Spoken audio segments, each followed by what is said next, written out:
Hello everyone, this is International Master Robert Jamieson from Kids Unlimited in Melbourne, Australia. And today I have just a short video with a position to show you. So I do a chess coaching lesson at a school down the road called Beacon Hills College. And in the class there's this new boy who doesn't really understand what he's doing properly yet. I go and watch his games. And he's putting his knights on the side of the board. He's moving his pawns all over the place like it's a game of drafts and stuff like that. He hasn't quite got the hang of it. And I was watching him play a game last week. He was playing black in this position. And he came up with the amazing move, knight b8. His opponent had just played bishop b7, attacking the rook. And his response was knight b8. Okay, now I would like you to decide on your next move for white and how long you take to make that decision. So pause the video now, make up your mind, and then come back.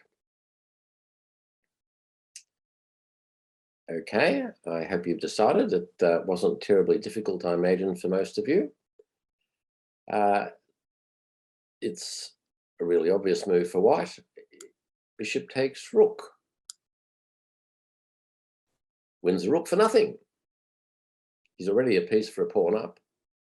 So that must be a fantastic move.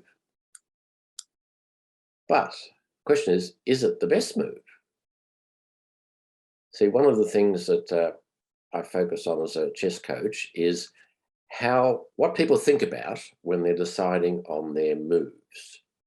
So ideally, you want to make a good move quickly and see the key ideas in the position.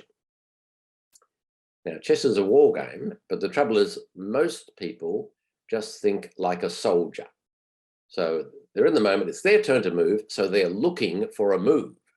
So they come along here and they say, hey, I'm a bishop, I'm a soldier bishop here, and I can take a free rook. What is there to think about?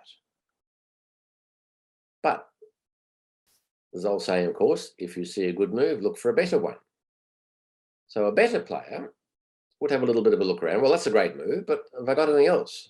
So for instance, maybe I should play knight takes pawn. So I've won a pawn and he can't stop me from taking the rook next move. So I'm winning a pawn and a rook. So maybe that's an even better move. Okay. So I looked at this position and see, I try to approach chess more from the point of view of being a general in charge of the army. So rather than thinking of us like a soldier and you're in the moment and what can that one piece do, really you need to look at the big picture. You're a general in charge. Are you attacking on the king's side? Are you defending on the queen's side? What's happening? What's the big plan? And then, having understood the plan, you work backwards and find a move that fits in with that plan. So I glanced at this position for a few seconds and I thought, oh, I've got an interesting idea. What about knight e7? Now that has the obvious threat of knight check winning the exchange. And after I win the exchange, then I can still take his rook for free in the corner. So I thought, maybe that's a better move. What do you guys think? Is that a better move? I'm thinking many of you would say, well, no, it's not really, because black can either play here and get out of the threat, and now he's got his own threat to take the knight, or he could possibly play this. So now whichever rook I take, he can take me back, and he's only losing the exchange. So no, Robert, that's not a better move. But going back to the big picture. So I'm sitting there thinking, my opponent's not very good. What am I trying to do? I'm trying to finish him off as quickly as possible. I don't want to waste my time all day playing someone who's not much chop. So I'm playing knight e7. Let's say you play rook e8. Have you seen my idea? Because I'm sure black in the game would not have seen it. And this wins the game quickly. Now I play rook takes pawn check. King takes rook, and it's the standard rook and knight checkmate on the side of the board. So if you think like a soldier, by all means, take his rook for nothing or take his pawn for nothing.